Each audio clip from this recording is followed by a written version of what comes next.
Ola, nós somos Lúa, Rosalía, Olivia, Miriam e Kerime e hoxe imos falar das Huntrix, a película K-pop Demon Hunters.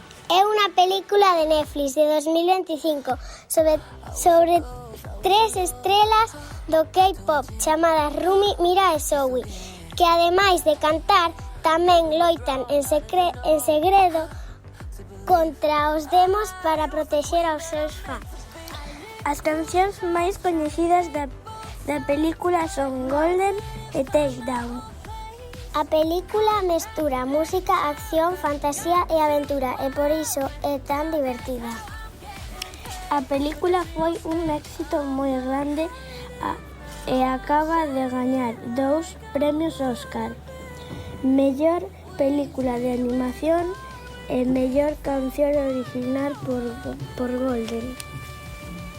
A miña favorita é Rumi, porque encántame como canta e porque é moi guapa. A nosa favorita é Zoe, por como rapea e polas súas armas. E gústame o seu peiteado. A min gústame porque é moi considerada, porque é moi guapa. A mí me gustaría por su pelo que no. Y porque bailo muy bien. En resumo, K-pop Demon Hunters é unha película moi entretenida, con personaxes moi queridos, cancións moi pegadizas e unha historia moi orixinal. Adeus, grazas por escoitarnos. Hasta a próxima.